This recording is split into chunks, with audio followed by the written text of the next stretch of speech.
Hi friends, welcome to competitive cracker. ഞാൻ സുഭാഷ് നെടുമങ്ങാട്. ഈ CSEB data entry operator പരീക്ഷയ്ക്ക് വേണ്ടി പഠിക്കുന്ന ഉദ്യോഗാർത്ഥികളാണ് നിങ്ങൾ, അല്ലേ?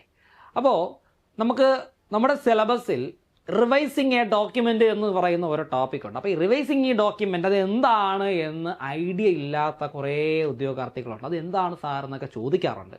അപ്പോൾ അതുമായിട്ട് ബന്ധപ്പെട്ട് കിടക്കുന്ന അതിനെക്കുറിച്ചൊരു ധാരണ നൽകുന്ന ഒരു ക്ലാസ്സാണ് ഇന്ന് നിങ്ങൾ ഈ ഒരു വീഡിയോയിൽ കാണാൻ പോകുന്നത്, കേട്ടോ. എന്താണ് ഡോക്യുമെൻ്റ് റിവൈസ് ചെയ്യുക എന്ന് പറഞ്ഞാൽ എന്താണ്, എന്തൊക്കെ ടൂളുകൾ അതിനകത്ത് വരുന്നു, എന്തൊക്കെ ഫീച്ചേഴ്സ് വരുന്നു എന്നുള്ള കുറച്ച് ബേസിക് ആയിട്ടുള്ള കാര്യങ്ങൾ ഈ ക്ലാസ്സിൽ നമുക്ക് നോക്കാം. റിവൈസിങ് എ ഡോക്യുമെൻ്റ് എന്താണ്? Revising A document common revision ടാസ്കുകൾ എന്തൊക്കെയാണെന്ന് ചോദിച്ചു കഴിഞ്ഞാൽ, ഒന്ന്, കറക്റ്റ് സ്പെല്ലിംഗ് എറേഴ്സ്. നമുക്ക് സ്പെല്ലിംഗ് എറേഴ്സ് എന്ത് ചെയ്യേണ്ടതായിട്ട് വരും? കറക്റ്റ് ചെയ്യേണ്ടതായിട്ട് വരും. ഒരു ഡോക്യുമെൻ്റ് ടൈപ്പ് ചെയ്യുമ്പോൾ നമ്മൾ കൊടുക്കുന്ന വേർഡ്സിൽ ചിലപ്പോൾ സ്പെല്ലിംഗ് മിസ്റ്റേക്ക് വന്നേക്കാം, മാനുവൽ എറേഴ്സൊക്കെ വന്നേക്കാം, കേട്ടോ. അപ്പോൾ ആ സ്പെല്ലിംഗ് എറേഴ്സ് എന്ത് ചെയ്യണം? നമുക്ക് കറക്റ്റ് ചെയ്യാനായിട്ട് സാധിക്കണം, കേട്ടോ. സ്പെല്ലിംഗ് എറർ കറക്റ്റ് ചെയ്യാനായിട്ട് പറ്റണം. ഇപ്പോൾ നമ്മുടെ ഡോക്യുമെൻ്റ് ടൈപ്പ് ചെയ്യുമ്പോൾ അതിനകത്ത് സ്പെല്ലിംഗ് മിസ്റ്റേക്ക് വരികയാണ് എന്നുണ്ടെങ്കിൽ ആ മിസ്റ്റേക്കിന് താഴെയായിട്ട് ചുമന്ന നിറത്തിൽ ഇതാ ഇങ്ങനെ ലൈൻ കാണാൻ പറ്റും. ഇങ്ങനെ ഒരു ലൈൻ വന്നു കഴിഞ്ഞാൽ മനസ്സിലാക്കുക അവിടെ സ്പെല്ലിംഗ് മിസ്റ്റേക്ക് സംഭവിച്ചിട്ടുണ്ട്. ജസ്റ്റ് അവിടെ റൈറ്റ് ക്ലിക്ക് ചെയ്ത് കഴിഞ്ഞാൽ സോഫ്റ്റ്വെയർ തന്നെ ശരിയായിട്ടുള്ള സ്പെല്ലിംഗ് സജസ്റ്റ് ചെയ്യും. അത് വായിച്ചിട്ട് അത് മതി എന്നുണ്ടെങ്കിൽ എന്ത് ചെയ്യുക? നിങ്ങൾക്ക് അത് ഫോളോ ചെയ്യാവുന്നതാണ്, കേട്ടോ. അപ്പോൾ സ്പെല്ലിംഗ് മിസ്റ്റേക്ക് കറക്റ്റ് ചെയ്യുക എന്നുള്ളത് ഒരു പ്രധാനപ്പെട്ട റിവിഷൻ ടാസ്ക് ആണ്, കേട്ടോ. അതുപോലെ തന്നെ ഗ്രാമർ മിസ്റ്റേക്ക് കറക്റ്റ് ചെയ്യുക. ഗ്രാമർ മിസ്റ്റേക്ക് ഇപ്പോൾ നമ്മുടെ ഒരു സെൻറ്റൻസ് ടൈപ്പ് ചെയ്യുമ്പോൾ ഗ്രാമർ മിസ്റ്റേക്ക് വന്നു കഴിഞ്ഞാൽ അതിൻ്റെ താഴെയായിട്ട് ഇങ്ങനെ പച്ച നിറത്തിൽ ഇങ്ങനെ ലൈൻ കാണാൻ സാധിക്കും. ഇങ്ങനെ പച്ച നിറത്തിൽ ലൈൻ കണ്ടാൽ മനസ്സിലാക്കുക നമ്മൾ ടൈപ്പ് ചെയ്തിരിക്കുന്ന സെൻറ്റൻസിൽ എവിടെയോ ഗ്രാമർ മിസ്റ്റേക്ക് ഉണ്ട്. അത് ടെൻസിൻ്റെ മിസ്റ്റേക്ക് ആവാം, ആർട്ടിക്കിൾസിൻ്റെ മിസ്റ്റേക്ക് ആവാം, പ്രീപൊസിഷൻസ്, കൺജങ്ഷൻസ്, അല്ലെങ്കിൽ മറ്റ് ഗ്രാമർ റിലേറ്റഡ് ആയിട്ടുള്ള എന്ത് മിസ്റ്റേക്കും ആവാം. അപ്പോൾ അത് കണ്ട് നമുക്ക് മനസ്സിലാക്കാം അവിടെ ഗ്രാമർ മിസ്റ്റേക്ക് സംഭവിച്ചിട്ടുണ്ട്. ജസ്റ്റ് റൈറ്റ് ക്ലിക്ക് അടിച്ചു കഴിഞ്ഞാൽ ശരിയായിട്ടുള്ള ഗ്രാമർ പ്രയോഗം സോഫ്റ്റ്വെയർ തന്നെ എന്ത് ചെയ്യും? സജസ്റ്റ് ചെയ്ത് തരും, കേട്ടോ. Then modify sentences or paragraphs. നമുക്ക് സെൻറ്റൻസുകളും പാരാഗ്രാഫ്സും ഒക്കെ എന്ത് ചെയ്യാൻ പറ്റും? മോഡിഫൈ ചെയ്യാനായിട്ട് സാധിക്കും. ദെൻ ആഡ് ഓർ ഡിലീറ്റ് കണ്ടന്റുകളെ നമുക്ക് ചേർക്കുവാനും പറ്റും, ചേർത്ത കണ്ടന്റുകളെ ഡിലീറ്റ് ചെയ്യുവാനും സാധിക്കും. അതുപോലെ ഇംപ്രൂവ് ക്ലാരിറ്റി ആൻഡ് റീഡബിലിറ്റി. നമ്മുടെ ഡോക്യുമെൻറ്റിൻ്റെ ക്ലാരിറ്റിയും റീഡബിലിറ്റിയും ഒക്കെ നമുക്ക് എന്ത് ചെയ്യാൻ പറ്റും? ഇംപ്രൂവ് ചെയ്യുവാനായിട്ട് സാധിക്കും. അപ്പോൾ ഇത്രയും കാര്യങ്ങളാണ് നമ്മൾ റിവൈസിങ് എ ഡോക്യുമെൻ്റ് എന്ന് പറയുന്നത്. ഒരു ഡോക്യുമെൻ്റ് റിവൈസ് ചെയ്യുക എന്ന് പറയുമ്പോൾ ആ ഡോക്യുമെൻ്റ് കുറച്ചും കൂടി വായിക്കുന്ന ആൾക്കാർക്ക് ഒരു ക്ലാരിറ്റിയും, അല്ലെങ്കിൽ അത് വായിച്ച് കഴിയുമ്പോഴത്തേക്ക് ഒരു ഇൻഫർമേഷൻ, മീനിങ് ഫുള്ളായിട്ടുള്ള ഒരു ഇൻഫർമേഷനും വായിക്കുന്ന ആൾക്കാർക്ക് ലഭിക്കണം. അതിനുവേണ്ടി നമ്മൾ ഇത്രയും കാര്യങ്ങൾ ചെയ്തേ തീരൂ, കേട്ടോ. എന്തൊക്കെയാണ്? കറക്റ്റ് സ്പെല്ലിംഗ് എറേഴ്സ് ഒക്കെ കറക്റ്റ് ചെയ്യുക, ഗ്രാമർ മിസ്റ്റേക്ക് കറക്റ്റ് ചെയ്യുക, സെൻറ്റൻസും പാരാഗ്രാഫും മോഡിഫൈ ചെയ്യുക, നമ്മൾ ടൈപ്പ് ചെയ്ത് വെച്ചിരിക്കുന്ന കണ്ടന്റിനെ അല്ലെങ്കിൽ കൂടുതൽ കണ്ടന്റുകൾ നമുക്ക് എന്ത് ചെയ്യാം? ആഡ് ചെയ്യാം, അല്ലെങ്കിൽ വേണ്ടാത്ത കണ്ടന്റിനെ ഡിലീറ്റ് ചെയ്യാം, ക്ലാരിറ്റിയും റീഡബിലിറ്റിയും ഒക്കെ നമുക്ക് എന്ത് ചെയ്യാം? വർദ്ധിപ്പിക്കാം.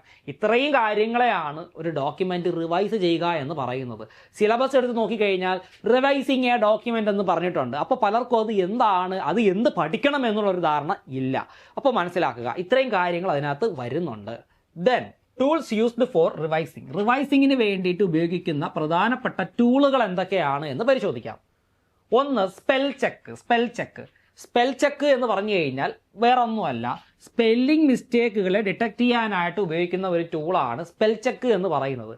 നമ്മൾ TEH എന്ന് ടൈപ്പ് ചെയ്ത് കഴിഞ്ഞാൽ നമുക്കതിനെ എന്ന് ഓട്ടോമാറ്റിക്കലി കറക്റ്റ് ചെയ്യാനായിട്ട് സാധിക്കും, അല്ലെങ്കിൽ മൈക്രോസോഫ്റ്റ് വേർഡ് സോഫ്റ്റ്വെയർ തന്നെ സജസ്റ്റ് ചെയ്യും, കേട്ടോ. അപ്പോൾ സ്പെല്ലിംഗ് ചെക്ക് ചെയ്യാനായിട്ട് നമ്മൾ ഉപയോഗിക്കുന്ന MS വേർഡിൽ ഉപയോഗിക്കുന്ന ടാബാണ് റിവ്യൂ ടാബ് എന്ന് പറയുന്നത്. റിവ്യൂ ടാബിനകത്ത് പോയി കഴിഞ്ഞാൽ അവിടെ സ്പെല്ലിംഗ് ആൻഡ് ഗ്രാമർ ചെക്ക് എന്ന് പറയുന്ന ഒരു ഓപ്ഷൻ ഉണ്ട്. അവിടെ ക്ലിക്ക് ചെയ്ത് കഴിഞ്ഞാൽ നമ്മൾ ടൈപ്പ് ചെയ്ത് വെച്ചിരിക്കുന്ന വേർഡിലെയും സെൻറ്റൻസിലെയും ഒക്കെ സ്പെല്ലിംഗ് മിസ്റ്റേക്കും ഗ്രാമർ മിസ്റ്റേക്കും കൃത്യമായിട്ട് നമുക്ക് എന്ത് ചെയ്യാൻ പറ്റും? മനസ്സിലാക്കുവാനായിട്ട് സാധിക്കും. സ്പെല്ലിങ്ങും ഗ്രാമറും ചെക്ക് ചെയ്യാൻ വേണ്ടിയിട്ട് നമ്മൾ ഉപയോഗിക്കുന്ന കീബോർഡ് ഷോർട്ട് കട്ടാണ് F7, കേട്ടോ. F7 നമുക്കറിയാം, നമ്മുടെ കീബോർഡിൽ 12 ഫംഗ്ഷൻ കീസ് ഉണ്ട്. അതിനകത്തുള്ള ഒരു കീ ആണ് F7 എന്ന് പറയുന്നത്. F7 കീ പ്രസ് ചെയ്ത് കഴിഞ്ഞാൽ നമുക്കവിടെ എന്ത് ചെയ്യാൻ പറ്റും? സ്പെല്ലിങ്ങും ഗ്രാമറും ചെക്ക് ചെയ്യാനായിട്ട് സാധിക്കും. Then grammar check finds grammatical errors. ഞാൻ പറഞ്ഞല്ലോ നമുക്ക് ഗ്രാമർ ചെക്ക് ചെയ്യാനായിട്ട് സാധിക്കും, കേട്ടോ. Example, he go to school എന്നാണ് നമ്മൾ ടൈപ്പ് ചെയ്തത്. അതിനെ ഹി ഗോസ് ടു സ്കൂൾ എന്ന് എന്ത് ചെയ്യും? സോഫ്റ്റ്വെയർ തന്നെ നമുക്ക് സജസ്റ്റ് ചെയ്ത് കറക്റ്റ് ചെയ്ത് തരും, കേട്ടോ. അപ്പോൾ സ്പെല്ലിങ്ങും ഗ്രാമറും ഒക്കെ പ്രോപ്പറായിട്ട് എന്ത് ചെയ്യേണ്ടതായിട്ടുണ്ട്, ചെക്ക് ചെയ്യേണ്ടതായിട്ടുണ്ട്. ഒരു പ്രൊഫഷണൽ ഡോക്യുമെൻറ്റ് ടൈപ്പ് ചെയ്യുമ്പോൾ അതിനകത്ത് നമുക്ക് തോന്നിയ സ്പെല്ലിങ്ങും ഗ്രാമറും ഒക്കെ ആണ് എന്നുണ്ടെങ്കിൽ അതിൻ്റെ റീഡബിലിറ്റി വളരെ അങ്ങ് കുറഞ്ഞു പോകും. അത് ഒഴിവാക്കുവാനായിട്ട് സ്പെല്ലിങ്ങും ഗ്രാമറും ഒക്കെ ചെക്ക് ചെയ്യാനുള്ള ഫെസിലിറ്റി സോഫ്റ്റ്വെയറിനകത്ത് തന്നെ അവൈലബിൾ ആണ്. അത് വലിയൊരു സഹായം കൂടിയാണ് കേട്ടോ. പരീക്ഷയ്ക്ക് ചോദിക്കാം, സ്പെല്ലിങ്ങും ഗ്രാമറും ചെക്ക് ചെയ്യാനായിട്ട് MS വേർഡിൽ ഉപയോഗിക്കുന്ന ഷോർട്ട് കട്ട് എന്താണെന്ന് ചോദിച്ചാൽ പറയുക F7 കേട്ടോ, F7. അത് നല്ലൊരു ചോദ്യമാണ്. ഇതിനടുത്തത് തെസാറസ് നല്ലൊരു ടൂളാണ്, ഒരു ഫീച്ചറാണ്. Suggest synonyms and antonyms. Synonyms എന്ന് പറഞ്ഞാൽ ഒരു വാക്കിൻ്റെ പര്യായ പദം, ആന്റോണിംസ് എന്ന് പറഞ്ഞാൽ ഒരു വാക്കിൻ്റെ വിപരീത പദം. ഒരു വേർഡിന് പകരമായിട്ടുള്ള ആൾട്ടർനേറ്റീവ് വാക്ക് ഫൈൻഡ് ചെയ്യാനായിട്ട് യൂസ് ചെയ്യുന്ന ഒരു സംഗതിയാണ് സിനോണിംസ് എന്ന് പറയുന്നത്. ആന്റോണിംസ് എന്ന് പറഞ്ഞു കഴിഞ്ഞാൽ ഓപ്പോസിറ്റ് വേർഡ്. നമ്മളൊരു ഡോക്യുമെൻ്റ് വായിക്കുമ്പോൾ ഒരു സെയിം വാക്കുകളാണ് സെൻറ്റൻസിനകത്ത് ഇങ്ങനെ കിടക്കുന്നത് എന്നുണ്ടെങ്കിൽ ഒരു ആവർത്തന വിരസത തോന്നുന്നു അല്ലേ? അപ്പോൾ അത് ഒഴിവാക്കുവാനായിട്ടാണ് നമ്മൾ എന്ത് ചെയ്യുന്നത്, തെസാറസ് യൂസ് ചെയ്യുന്നത്. തെസാറസ് ഉപയോഗിച്ച് നമുക്ക് സിനോണിംസും ആന്റോണിംസും എന്ത് ചെയ്യാം, ഫൈൻഡ് ചെയ്യാം എന്നുള്ള കാര്യം മനസ്സിലാക്കുക. നമ്മളിപ്പോൾ ബിഗ് എന്ന് ഉപയോഗിക്കുന്നതിന് പകരം നമുക്ക് ലാർജ് എന്ന് പറയുന്ന വാക്ക് എന്ത് ചെയ്യാം, നമുക്ക് യൂസ് ചെയ്യാം കേട്ടോ. അപ്പോൾ അതിനൊക്കെ നമുക്ക് എന്ത് ചെയ്യാം, തെസാറസ് ഉപയോഗിച്ച് ഒരു വാക്കിന് പകരമുള്ള മറ്റ് വാക്കുകളോ ഒരു വാക്കിൻ്റെ വിപരീത പദമോ ഒക്കെ കണ്ടുപിടിക്കാനായിട്ട് പറ്റും. തെസാറസ് ആക്സസ് ചെയ്യാനായിട്ട് നമ്മൾ ഉപയോഗിക്കുന്ന ഷോർട്ട് കട്ട് എന്ന് പറയുന്നത് Shift F7 ആണ് കേട്ടോ. Shift F7 ആണ് തെസാറസ് കണ്ടുപിടിക്കാനായിട്ട് നമ്മൾ ഉപയോഗിക്കുന്ന ഷോർട്ട് കട്ട് എന്ന് പറയുന്നത്. Shift F7 കേട്ടോ, Shift F7 മനസ്സിലാക്കുക. അപ്പോൾ തെസാറസ് കണ്ടുപിടിക്കാനായിട്ട് നമുക്ക് Shift F7 എന്ന് പറയുന്ന ഷോർട്ട് കട്ട് യൂസ് ചെയ്യാം എന്നുള്ള കാര്യം അറിഞ്ഞിരിക്കുക. ഓക്കെ, അപ്പോൾ നല്ലൊരു ഒരു ചോദ്യമാണ് ഇതിനകത്തുനിന്ന് വരാൻ സാധ്യതയുള്ളത്. ഈ സ്പെൽ ചെക്ക്, ഗ്രാമർ ചെക്ക്, തെസാറസ് ഇതെല്ലാം നമുക്ക് കിട്ടുന്നത് എവിടെ നിന്നാണ്, റിവ്യൂ എന്ന് പറയുന്ന ടാബ് അല്ലെങ്കിൽ റിവ്യൂ എന്ന് പറയുന്ന മെനുവിൽ നിന്നാണ് എന്നുള്ള കാര്യവും മനസ്സിലാക്കുക. ഓക്കെ, അതിനു മുന്നേ എനിക്കൊരു കാര്യം പറയാനുണ്ട്. നമ്മുടെ CSEB ഡാറ്റ എൻട്രി ഓപ്പറേറ്റർ എക്സാമിൻ്റെ ഒരു സ്റ്റഡി പ്ലാനുമായി ബന്ധപ്പെട്ട് ഒരു വെബിനാർ ജനുവരി 15 രാത്രി 9 മണിക്ക് പ്ലാൻ ചെയ്യുന്നുണ്ട്. അപ്പോൾ ഞാൻ തന്നെയാണ് വെബിനാർ കണ്ടക്ട് ചെയ്യാനായിട്ട് വരുന്നത്. അപ്പോൾ നിങ്ങൾക്ക് 2006 ഈ CSEB ഡാറ്റ എൻട്രി ഓപ്പറേറ്റർ പരീക്ഷയ്ക്ക് എങ്ങനെ പഠിക്കാം, ഏത് രീതിയിൽ പഠിക്കാം എന്നുള്ള സംശയങ്ങളൊക്കെ ഉണ്ടാവും. അതെല്ലാം നിങ്ങൾക്ക് ചോദിച്ച് ക്ലിയർ ചെയ്യാവുന്ന ഒരു വെബിനാർ ആയിരിക്കും. എങ്ങനെ ഡാറ്റ എൻട്രി ജോലി നേടാം, അതിൻ്റെ ക്വാളിഫിക്കേഷൻ എന്താണ്, സിലബസ് വെച്ച് എങ്ങനെ പഠിക്കാം, അതിൻ്റെ സിലബസ് എന്തൊക്കെയാണ്, പ്രീവിയസ് ഇയർ ക്വസ്റ്റ്യൻസ് അല്ലെങ്കിൽ നിങ്ങൾക്ക് വരുന്ന ഡൗട്ടുകൾ, ഇത്തരം കാര്യങ്ങളെല്ലാം ഈ ഒരു വെബിനാറിലൂടെ നിങ്ങൾക്ക് എന്ത് ചെയ്യാൻ പറ്റും, എന്നോട് ചോദിച്ച് മനസ്സിലാക്കുവാനായിട്ട് സാധിക്കും. നിങ്ങളുടെ എല്ലാ സംശയങ്ങൾക്കും ഞാൻ മറുപടി തരുന്നതാണ്. അപ്പോൾ മറക്കണ്ട, ജനുവരി 15 രാത്രി 9 മണിക്ക് ഫ്രീ ആയിട്ടുള്ള ഒരു വെബിനാറാണ്, സൗജന്യമാണ് കേട്ടോ. അപ്പോൾ ഇതിൽ ജോയിൻ ചെയ്യാൻ താല്പര്യമുള്ളവർ രജിസ്റ്റർ ചെയ്യുക. ഈ ഒരു വീഡിയോയുടെ താഴെ ഡിസ്ക്രിപ്ഷൻ ബോക്സിൽ ഇത് രജിസ്റ്റർ ചെയ്യാൻ വേണ്ടിയിട്ടുള്ള ലിങ്ക് ഉണ്ടാവും. അതിൽ ക്ലിക്ക് ചെയ്ത് നിങ്ങളുടെ വിവരങ്ങൾ കൊടുത്ത് എന്ത് ചെയ്യുക, രജിസ്റ്റർ ചെയ്യുക കേട്ടോ. കൂടുതൽ വിവരങ്ങൾക്ക് 8921440580 എന്ന് പറയുന്ന നമ്പറിൽ വിളിക്കുക. ഓക്കെ, അപ്പോൾ നമുക്ക് എല്ലാവർക്കും വെബിനാറിലും കൂടി കാണണം. ഓക്കെ, ദെൻ അടുത്ത ഭാഗത്തേക്ക് പോവാം. Find and replace. Finds words or phrases and replaces them. Useful for bulk corrections. അപ്പോൾ എന്താണ് ഫൈൻഡ് ആൻഡ് റീപ്ലേസ് എന്ന് പറഞ്ഞു കഴിഞ്ഞാൽ, ഒരു ഡോക്യുമെൻറ്റിനകത്ത് കുറേ പേജസ് ഉണ്ടാകും. അപ്പോൾ ഇതിനകത്ത് നിന്ന് ഒരു പർട്ടിക്കുലർ വാക്കിനെ കണ്ടുപിടിക്കുവാനായിട്ട് നമ്മൾ യൂസ് ചെയ്യുന്ന ഒരു ടൂളാണ് ഫൈൻഡ് എന്ന് പറയുന്നത്. അതുപോലെ ഒരു വാക്കിന് പകരം മറ്റൊരു വാക്ക് എനിക്ക് കൊണ്ടുവെക്കണമെന്നുണ്ടെങ്കിൽ ഞാൻ ഉപയോഗിക്കുന്ന ഒരു ഓപ്ഷനാണ് റീപ്ലേസ് എന്ന് എന്ത് ചെയ്യുന്നത്, പറയുന്നത്. ഈ ഫൈൻഡ് ആൻഡ് റീപ്ലേസ് എന്ന് പറയുമ്പോഴത്തേക്ക് മോസ്റ്റ്ലി എന്താണ്, ഒരു ഒറ്റ വിൻഡോയിലാണ്, ഒറ്റ ഡയലോഗ് ബോക്സിലാണ് നമുക്ക് കാണാൻ സാധിക്കുക കേട്ടോ. Used for bulk corrections. ഒരുപാട് കറക്ഷൻസ് ഉണ്ട് എന്നുണ്ടെങ്കിൽ നമുക്ക് ഫൈൻഡ് ആൻഡ് റീപ്ലേസ് ഉപയോഗിക്കേണ്ടതായിട്ട് വരും. ഈ find and replace dialog box കിട്ടുവാനായിട്ട് നമ്മൾ യൂസ് ചെയ്യുന്ന ഷോർട്ട് കട്ടാണ് Ctrl+H എന്ന് പറയുന്നത് കേട്ടോ. Ctrl+H മനസ്സിലാക്കുക. ദെൻ ട്രാക്ക് ചേഞ്ചസ് എന്ന് പറഞ്ഞു കഴിഞ്ഞാൽ റെക്കോർഡ്സ് എഡിറ്റ്സ് മെയ്ഡ് ഇൻ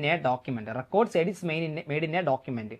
ഒരു ഡോക്യുമെന്റിനകത്ത് മൾട്ടിപ്പിൾ യൂസേഴ്സ് ആണ് റിവ്യൂ ചെയ്തിരിക്കുന്നത്, അല്ലെങ്കിൽ മൾട്ടിപ്പിൾ യൂസേഴ്സ് അതിനകത്ത് എഡിറ്റ് ചെയ്തിട്ടുണ്ട് എന്നുണ്ടെങ്കിൽ എന്തെല്ലാം എഡിറ്റുകളാണ് ഓരോ ആൾക്കാരും ചെയ്തത് എന്നുള്ള കാര്യം ഹൈലൈറ്റ് ചെയ്ത് കാണുവാനായിട്ട് യൂസ് ചെയ്യുന്ന ഒരു ഓപ്ഷനാണ് ട്രാക്ക് ചേഞ്ചസ് എന്ന് പറയുന്നത് കേട്ടോ. Useful in collaborative work. നമുക്കറിയാമല്ലോ, ഒരു ഡോക്യുമെന്റ് ചിലപ്പോൾ ഒരാളായിരിക്കില്ല റിവ്യൂ ചെയ്യുന്നത്, മൾട്ടിപ്പിൾ ആൾക്കാർ റിവ്യൂ ചെയ്യും. അപ്പോൾ ഓരോ വ്യക്തികളും റിവ്യൂ ചെയ്യുന്ന സമയത്ത് അവരുടേതായിട്ടുള്ള കറക്ഷൻസ് അവർ അതിനകത്ത് ചെയ്യും. ആ ചെയ്ത കറക്ഷൻസ് എന്തൊക്കെയാണ് എന്ന് ഹൈലൈറ്റ് ചെയ്ത് തരുവാനായിട്ട് നമ്മൾ ഉപയോഗിക്കുന്ന ഒരു ഫീച്ചറാണെന്തെന്ന് പറയുന്നത് ട്രാക്ക് ചേഞ്ചസ് ഫീച്ചേഴ്സ് എന്ന് പറയുന്നത്. വെറുതെ അങ്ങ് ട്രാക്ക് ചെയ്ത് തരത്തില്ല. നമ്മളൊരു ചേഞ്ചസ് വരുന്നതിന് മുന്നേ ട്രാക്ക് ചേഞ്ചസ് ഫീച്ചർ റിവ്യൂ ടാബിൽ പോയിട്ട് എനാബിൾ ചെയ്തിടണം, ഓൺ ചെയ്തിടണം. എങ്കിൽ മാത്രമേ ഓരോ യൂസേഴ്സും ചെയ്യുന്ന എഡിറ്റുകൾ അത് റെക്കോർഡ് ചെയ്യുകയുള്ളൂ കേട്ടോ. അതും മനസ്സിലാക്കുക. ദെൻ കമൻറ്റ്സ് എന്താണെന്ന് നോക്കാം. Add notes without changing text. നമ്മുടെ ഡോക്യുമെൻറ്റിനകത്തുള്ള ടെക്സ്റ്റിനെ ചേഞ്ച് ചെയ്യാതെ എന്തെങ്കിലും നോട്ടുകളോ സജഷൻസോ ഒക്കെ ഉണ്ടെങ്കിൽ നമുക്ക് എന്ത് ചെയ്യാൻ പറ്റും, ടൈപ്പ് ചെയ്തിടുവാനായിട്ട് സാധിക്കും. അതിനെയാണ് കമൻസ് എന്ന് എന്ത് ചെയ്യുന്നത് പറയുന്നത് കേട്ടോ. Add notes without changing text. അപ്പോൾ ഫ്രണ്ട്സ്, ഈ റിവൈസിങ് ഡോക്യുമെൻറ്റിനകത്ത് എന്തൊക്കെയാണ്, എന്തിനാണ് ഉപയോഗിക്കുന്നത്, എന്തൊക്കെ ടൂളുകൾ അതിനകത്ത് ഉപയോഗിക്കുന്നു എന്നുള്ള കാര്യത്തെക്കുറിച്ച് ഇപ്പം ഏകദേശം ഒരു ധാരണ കിട്ടിയല്ലോ അല്ലേ. ഇനി നമുക്ക് നോക്കേണ്ടത് റിഫൈനിങ് ഡോക്യുമെൻറ്റ്. ഒരു ഡോക്യുമെൻറ്റിനെ നമുക്ക് എങ്ങനെ റിഫൈൻ ചെയ്യാം, അല്ലെങ്കിൽ റിഫൈനിങ് എന്ന് പറഞ്ഞാൽ എന്താണ് നോക്കാം. Refining focuses on appearance, structure and presentation. അപ്പം റിഫൈനിങ് എന്ന് പറഞ്ഞു കഴിഞ്ഞാൽ ഒരു ഡോക്യുമെൻറ്റിൻ്റെ അപ്പിയറൻസും സ്ട്രക്ചറും പ്രസൻറ്റേഷനിലുമാണ് കൂടുതൽ എന്ത് ചെയ്യുന്നത്, ഫോക്കസ് ചെയ്യുന്നത് എന്നുള്ള കാര്യം മനസ്സിലാക്കുക. കോമൺ റിഫൈനിങ് ടാസ്കുകൾ എന്തൊക്കെയാണെന്ന് ചോദിച്ചു കഴിഞ്ഞാൽ adjust font size and style കേട്ടോ. നമുക്കറിയാം ഒരു ഡോക്യുമെന്റിന്റെ അപ്പിയറൻസ് അല്ലേ, ഫോർമാറ്റ്, സ്ട്രക്ചർ.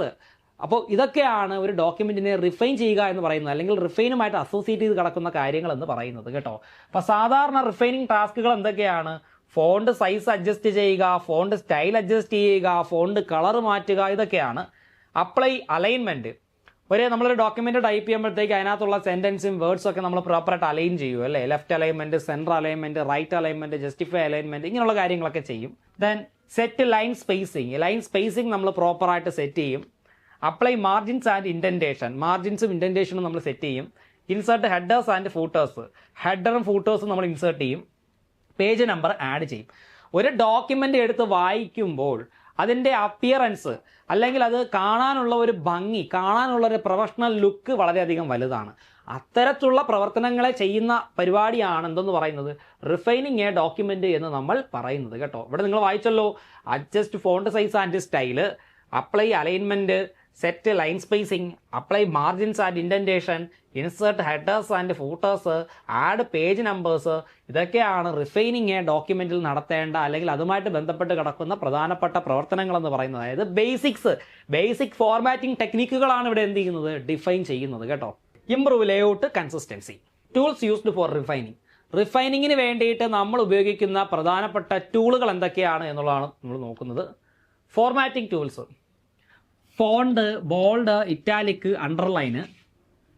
അതായത് ഒരു ഫോണ്ടിനെ നമ്മൾ എന്ത് ചെയ്യുകയാണ്, ബോൾഡ് ആക്കുന്നു, ഇറ്റാലിക്സ് ആക്കുന്നു, അണ്ടർലൈൻ ആക്കുന്നു, ഫോണ്ട് സൈസ് മാറ്റുന്നു, ഫോണ്ട് ടൈപ്പ് മാറ്റുന്നു, ഫോണ്ട് കളർ മാറ്റുന്നു. ഇതെല്ലാം ഫോർമാറ്റിംഗ് ടൂളുകളാണ്. പിന്നെ സ്റ്റൈൽസ് എന്ന് പറഞ്ഞാൽ എന്താണ്, നമ്മുടെ ഡോക്യുമെന്റിന് ഒരു യൂണിഫോം ആയിട്ടുള്ള ഒരു ഫോർമാറ്റിംഗ് അല്ലേ. ഡോക്യുമെന്റിനകത്തുള്ള എല്ലാ പേജസിനും ഒരു ഒറ്റ ഫോർമാറ്റിംഗ് എന്ത് ചെയ്യുന്നു, നൽകുന്നു. അതിനെയാണ് സ്റ്റൈൽസ് എന്ന് പറയുന്നത്. വിവിധ തരത്തിലുള്ള സ്റ്റൈലുകൾ നമുക്ക് ഹോം ടാബിനുള്ളിൽ സ്റ്റൈൽ എന്ന് പറയുന്ന ഗ്രൂപ്പിൽ നിന്ന് എന്ത് ചെയ്യാവുന്നതാണ്, ചൂസ് ചെയ്യാവുന്നതാണ് കേട്ടോ. പിന്നെ പാരഗ്രാഫ് ഫോർമാറ്റിംഗ് എന്ന് പറഞ്ഞു കഴിഞ്ഞാൽ ലൈൻ സ്പേസിങ്, ഇൻഡന്റേഷന്, അതേപോലെ തന്നെ ബുള്ളറ്റ് ടൈപ്പ് ഓഫ് നമ്പേഴ്സ് കൊടുക്കുക. ഇങ്ങനെയുള്ള കാര്യങ്ങളൊക്കെയാണ് പാരഗ്രാഫ് ഫോർമാറ്റിങ്ങിനകത്ത് പ്രധാനമായിട്ട് വരുന്നത് കേട്ടോ. ഇതെല്ലാം ഒരു ഡോക്യുമെന്റ് റിഫൈൻ ചെയ്യുന്നതുമായി ബന്ധപ്പെട്ട് കിടക്കുന്ന ടൂളുകളാണ്. ദെൻ പേജ് ലേഔട്ട് ഓപ്ഷൻസ് എന്തിനാണ് നമ്മൾ യൂസ് ചെയ്യുന്നത്? മാർജിൻസ് സെറ്റ് ചെയ്യാൻ, പേജ് ഓറിയന്റേഷൻ സെറ്റ് ചെയ്യാൻ, പേജ് സൈസ് സെറ്റ് ചെയ്യാൻ, ഇത്തരം കാര്യങ്ങൾക്കൊക്കെയാണ് നമ്മൾ എന്ത് ചെയ്യുന്നത്, പേജ് ലേഔട്ട് ഓപ്ഷൻസ് യൂസ് ചെയ്യുന്നത് കേട്ടോ. ഹെഡേഴ്സ് ആൻഡ് ഫൂട്ടേഴ്സ്, നമ്മൾ ടൈറ്റിൽ, ഡേറ്റ്, പേജ് നമ്പേഴ്സ്, ഇങ്ങനെയുള്ള കാര്യങ്ങളൊക്കെ ഒരു ഡോക്യുമെന്റിൽ കോമൺ ആയിട്ട് ആഡ് ചെയ്യാൻ വേണ്ടിയിട്ട് ഹെഡേഴ്സ്, ഫൂട്ടേഴ്സ് പോലുള്ള ഓപ്ഷൻസ് അല്ലെങ്കിൽ ടൂൾസ് നമ്മൾ എന്ത് ചെയ്യാറുണ്ട്, ഉപയോഗിക്കാറുണ്ട്. അതുപോലെ അപ്പോൾ ഒരു ഡോക്യുമെന്റ് റിഫൈൻ ചെയ്യുന്നത് എന്തിനാണ് എന്ന് നിങ്ങൾക്ക് മനസ്സിലായി. ഡോക്യുമെന്റിന്റെ അപ്പിയറൻസ് എന്ത് ചെയ്യണം, പ്രോപ്പറായിട്ട് സെറ്റ് ചെയ്യണം. ഒരു പ്രൊഫഷണൽ ലുക്ക് ആൻഡ് ഫീൽ നമുക്ക് ക്രിയേറ്റ് ചെയ്തെടുക്കുവാനായിട്ട് സാധിക്കണം. അതിന് വേണ്ടിയിട്ടാണ് ഒരു ഡോക്യുമെന്റിനെ നമ്മൾ എന്ത് ചെയ്യുന്നത്, റിഫൈൻ ചെയ്യുന്നത് കേട്ടോ. ഇനി നെക്സ്റ്റ് നമ്മൾ നോക്കുന്നത് പ്രൂഫ് റീഡിങ് എന്ന് പറഞ്ഞാൽ ഒരു ഡോക്യുമെന്റിന്റെ ഫൈനൽ ചെക്കിംഗ് ആണ്. എല്ലാം കറക്റ്റ് ആണോ, എന്തെങ്കിലും തെറ്റുകുറ്റങ്ങളുണ്ടോ, എന്തെങ്കിലും പ്രശ്നങ്ങളുണ്ടോ എന്നുള്ള പരിശോധനയാണ് പ്രൂഫ് റീഡിംഗ് എന്ന് പറയുന്നത്. Then done after revision and refining. ഒരു ഡോക്യുമെന്റിനെ റിവിഷൻ ചെയ്തതിനും റിഫൈൻ ചെയ്തതിനും ശേഷമാണ് നമ്മൾ എന്ത് ചെയ്യുന്നത്, പ്രൂഫ് റീഡിങ് ചെയ്യുന്നത് കേട്ടോ. പരീക്ഷയ്ക്ക് ചിലപ്പോൾ ചോദിക്കാം. Ensure zero errors before printing. ഒരു ഡോക്യുമെന്റ് പ്രിന്റ് എടുക്കുന്നതിന് മുന്നേ എറേഴ്സ് ഒന്നും ഇല്ല എന്ന് ഉറപ്പ് വരുത്തുക. അതും ഒരു പ്രൂഫ് റീഡിങ്ങിന്റെ പ്രധാനപ്പെട്ട ജോലിയാണ് കേട്ടോ. ഫ്രണ്ട്സ്, നമ്മുടെ കോമ്പറ്റീറ്റീവ് ക്രാക്കറിൽ ഒരു CSEB ഡാറ്റ എൻട്രി ഓപ്പറേറ്ററിന്റെ കോഴ്സ് അഡ്മിഷൻ സ്റ്റാർട്ട് ചെയ്തിട്ടുണ്ട്. അപ്പോൾ നമ്മുടെ സഹകരണ ബാങ്കിൽ ഡാറ്റ എൻട്രി ഓപ്പറേറ്റർ ജോലി നിങ്ങൾക്ക് ഈസി ആയിട്ട് നേടാൻ പറ്റും. നമുക്ക് പഠിക്കാനായിട്ടൊക്കെ അത്യാവശ്യം ടൈമുണ്ട്. നല്ല രീതിയിൽ സിലബസ് വെച്ച് പഠിക്കുക കേട്ടോ. ഇപ്പോൾ നമ്മുടെ CSEB ഡാറ്റ എൻട്രി ഓപ്പറേറ്റർ തസ്തികയിൽ ഒരുപാട് റാങ്ക് ഹോൾഡേഴ്സ് നമ്മുടെ CCL നിന്നും ഇറങ്ങിയിട്ടുണ്ട്. നമ്മൾ പഠിപ്പിച്ച ഒരുപാട് ഉദ്യോഗാർത്ഥികൾ തന്നെ ഉണ്ട് കേട്ടോ. അപ്പോൾ നിങ്ങൾക്ക് അഡ്മിഷനുമായിട്ട് നിങ്ങൾ വിളിക്കുക 8921440580. ഇപ്പോൾ മികച്ച ഫാക്കൽറ്റീസ് ആണ് നിങ്ങൾക്ക് എല്ലാവർക്കും ക്ലാസ് എടുക്കുന്നത്. വർഷങ്ങളോളം ഇത്തരം പരീക്ഷകൾക്ക് ട്രെയിനിങ് കൊടുത്ത് പരിചയമുള്ള ഫാക്കൽറ്റീസ് ആണ്. അപ്പോൾ എല്ലാവരും ജോയിൻ ചെയ്ത് നന്നായിട്ട് പഠിച്ച് റാങ്ക് ലിസ്റ്റ് ഉൾപ്പെട്ട് എല്ലാവർക്കും ജോലി കിട്ടട്ടെ എന്ന് ആശംസിക്കുന്നു. ഫ്രണ്ട്സ്, അപ്പോൾ ഇന്നത്തെ ക്ലാസ്സിൽ നമ്മൾ ഈ കുറച്ച് കാര്യങ്ങൾ, നിങ്ങൾക്ക് കൺഫ്യൂഷനുള്ള കുറച്ച് കാര്യങ്ങൾ ഡിസ്കസ് ചെയ്തു. കാരണം സിലബസ് എടുത്ത് നോക്കുമ്പോഴത്തേക്ക് അതിനകത്ത് revision of document, refining document, proof reading എന്നൊക്കെ പറഞ്ഞ് കാണും. പെട്ടെന്ന് ഒറ്റ നോട്ടത്തിൽ നോക്കിക്കഴിഞ്ഞാൽ നിങ്ങൾക്ക് അത് മനസ്സിലാവത്തില്ല. നിങ്ങൾ നേരെ ഗൂഗിൾ സെർച്ചിൽ പോയി കുറേയൊക്കെ ടൈപ്പ് ചെയ്യും, കുറേ കാര്യങ്ങൾ ചവറ് പോലെ നിങ്ങളുടെ മുന്നിൽ വന്ന് വീഴും. എന്ത് പഠിക്കണം, ഏത് പഠിക്കണം എന്നുള്ള കൺഫ്യൂഷൻ നിങ്ങൾക്ക് വരും. സോ ഒരു നല്ലൊരു ഗൈഡിൻ്റെ കീഴിൽ പഠിച്ചു കഴിഞ്ഞാൽ നിങ്ങൾക്ക് കൃത്യമായിട്ട് കാര്യങ്ങൾ പഠിച്ച് മനസ്സിലാക്കി പരീക്ഷയ്ക്ക് ആവശ്യമുള്ളത് ഒക്കെ നേടിയെടുക്കാനായിട്ട് സാധിക്കും. ഇന്നത്തെ ഈ ഒരു ക്ലാസ്സിൽ ഞാൻ ഈ പറഞ്ഞ ഇത്രയും കാര്യങ്ങൾ, ബേസിക് ആയിട്ടുള്ള കാര്യങ്ങൾ, ഒരു ഐഡിയ നിങ്ങൾക്ക് കിട്ടി എന്ന് ഞാൻ വിശ്വസിക്കുന്നു. അതുപോലെ നമ്മുടെ ഈ ഒരു വീഡിയോ ആദ്യമായിട്ടാണ് കാണുന്നതെങ്കിൽ ചാനൽ സബ്സ്ക്രൈബ് ചെയ്യുക, നിങ്ങളുടെ കൂട്ടുകാർക്കൊക്കെ ഷെയർ ചെയ്യുക. അപ്പോൾ നിങ്ങൾക്ക് എല്ലാവർക്കും ക്ലാസ് ഇഷ്ടമായി, ഉപയോഗപ്പെട്ടു എന്ന് വിശ്വസിച്ചുകൊണ്ട് ഞാനിവിടെ നിർത്തുന്നു. എല്ലാ കൂട്ടുകാർക്കും താങ്ക് യു വെരി മച്ച്.